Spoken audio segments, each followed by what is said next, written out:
अमीर बहू गरीब सास। तुषार अपनी माँ विशाखा के साथ एक गांव में रहता था। तुषार के पिता का देहांत हो चुका था। विशाखा गांव के घरों में काम करने जाती थी। उसी से दोनों की गुजर बसर होती थी। एक दिन तुषार ने अपनी माँ से कहा, माँ तुम इतनी मेहनत करती हो, मुझे बिल्कुल अच्छा नहीं लगता। मैं अपनी पढ़ाई छोड़कर कुछ काम ढूंढ लेता हूँ। यह सुनकर विशाखा रोने लगी। उसने कहा, बेटा कुछ दिनों की बात है, तू पढ़ लिख कर अच्छी नौकरी करने लगेगा तो मुझे काम करने की ज़रूरत ही नहीं पड़ेगी। फिर मैं तेरी शादी कर दूंगी। बहू के आने पर मुझे आराम ही करना है। अभी तू अपनी पढ़ाई पर ध्यान दे।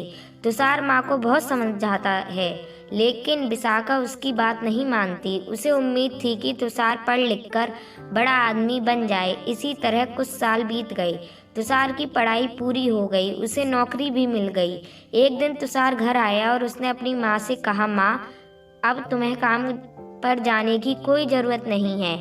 मेरी बहुत अच्छी नौकरी लग गई है, अब तुम आराम करो। विशाखा उसकी बात मानकर काम छोड़ देती है। कुछ दिन बाद तुषार के लिए एक बड़े घर से रिश्ता आया। विशाखा बहुत खुश हुई। उसने खुशी खुशी तुषार का विवाह कर दिया। अपनी नई बहू रूही को पाकर विशाखा बहुत खुश हुई।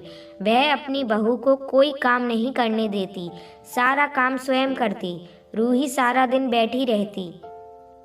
एक दिन तुषार ने अपनी माँ से कहा, माँ तुम रूही से भी कुछ काम करवाया करो। इस उम्र में तुम काम करती हो और रूही बैठी रहती है। यह सुनकर रूही ने कहा, मैंने तो माँ जी से कई बार कहा है काम करने के लिए, लेकिन यह सब अपने आप करना चाहती हैं। तुषार के कहने पर रूही अगले दिन से विशाखा के साथ घर के काम करने लगी।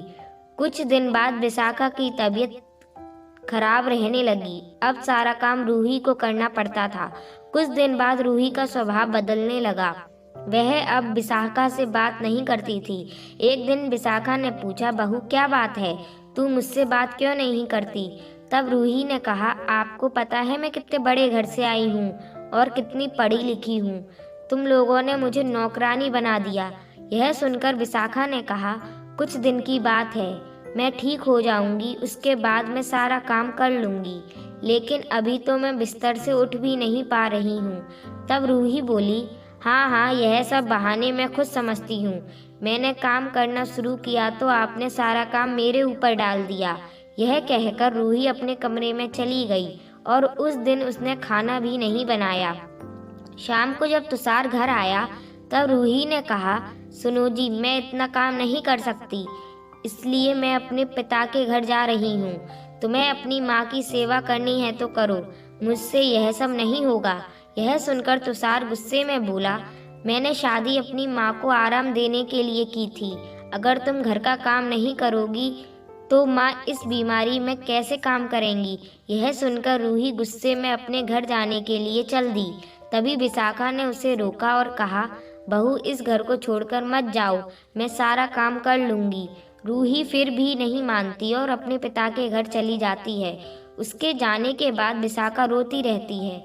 तुषार कहता है, माँ तुम क्यों रो रही हो? उसका गुस्सा कम हो जाएगा तो वह आ जाएगी। यह सुनकर विशाखा कहती है, बेटा तू उसे अभी लेकर आ और जब तक वह नहीं आए तू भी उसके साथ रहना। तुषार कहता है, माँ मैं तुम्हें इस हाल में छोड़कर कैसे जा सकता हूँ? लेकिन विशाखा कहती है, तुझे मेरी कसम, नहीं तो मैं अन्न जल त्याग दूंगी और मर जाऊंगी। विशाखा की जिद के आगे तुषार हार जाता है और रूही को लेने उसके घर पहुँच जाता है। वह रूही को बहुत मनाता है, लेकिन वह नहीं मानती। रूही उससे कहती है, हम अलग घर लेकर रहते हैं, तुम अपनी माँ को हर महीने कुछ पैसे भेज देना। तुषार बेमन से उसकी बात मान लेता है और रूही के साथ अलग मकान में रहने लगता है।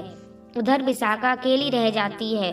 वह अकेले में बैठी बैठी अपने तुषार को याद करके रोती रहती थी। एक दिन विशाखा के घर पर कोई दरवाजा खटखटाता है। विशाखा दरवाजा खोलती है तो देखती है सामने रूही का भाई रोहन अपनी पत्नी के साथ खड़ा था। वे दोनों अंदर आकर विशाखा से पूछते हैं, माँ जी दीदी कहाँ हैं? विशाखा उसे सारी बात बता देती है। यह सुनकर रोहन कहता है, माँ जी मैं सोच भी नहीं सकता था मेरी बहन ऐसा करेगी। मैं तो अपनी पत्नी के साथ शहर में रहता हूँ आज दीदी से मिलने का मन हुआ तो मैं यहाँ चला आया, और इतनी बड़ी बात मेरे माता पिता ने भी मुझे नहीं बताई। यह कहकर वह चला जाता है। कुछ दिन बाद रूही अपने पिता के घर जाती है। वहाँ उसे रोहन और उसकी पत्नी मिलते हैं। रूही अपने भाई भाभी को देखकर बहुत खुश होती है और कहती है, भैया आप कब आए? मुझसे मिलने क्यों नहीं आए? और माँ पिताजी कहाँ है? तब रोहन ने कहा, मेरी पत्नी माँ पिताजी के साथ नहीं रहना चाहती थी, इसलिए मैंने उन दोनों को घर से निकाल दिया, और तू भी अब कभी यहाँ मत आना। यह सुनकर रूही के होश उड़ जाते हैं। वह रोने लगती है और कहती है, भैया आप मुझे इतना प्यार करते थे, अब कैसी बातें कर रहे हो? और इस उम्र में माँ पिताजी कहाँ जाएंगी? आप उनके साथ ऐसा कैसे कर सकते हैं? तब रोहन कहता है कि जब तू अपनी सास के साथ ऐसा कर सकती है तो मैं क्यों नहीं कर सकता? मैं भी तो तेरा भाई हूँ। यह सुनकर रूही को अपने किए पर बहुत पछतावा होता है। वह भागकर अपने घर पहुँच जाती है और तुषार के पैरों में गिर जाती है। तुषार के पूछने पर वह सारी बात उसे बता देती है और कहती है, मुझे माफ़ कर दो और माँ जी के पास ले चलो, मैं उनसे माफ़ी मांग लूँगी। मेरे किए की सज़ा मेरे माता पिता को भी भुगतनी पड़ रही है, जाने वे किस हाल में होंगे। तुषार रूही को लेकर अपने घर पहुंच जाता है। घर में घुसते ही रूही विशाखा के पैरों में गिर जाती है और अपने किए व्यवहार के लिए माफ़ी मांगती है। तभी दूसरे कमरे से रोहन अपनी पत्नी और माता पिता के साथ बाहर आता है। उन्हें देखकर रूही रोने लगती है। तब रोहन उसे बताता है, उसने माता पिता को छुपा दिया था ताकि तुझे तेरी गलती का एहसास हो सके। रोहन के माता पिता भी विशाखा से माफ़ी मांगते हैं। इस तरह तुषार, रूही और विशाखा तीनों खुशी खुशी रहने लगते हैं। दोस्तों, आपको कहानी अच्छी लगी हो तो कहानी को लाइक, शेयर और चैनल को सब्सक्राइब करें।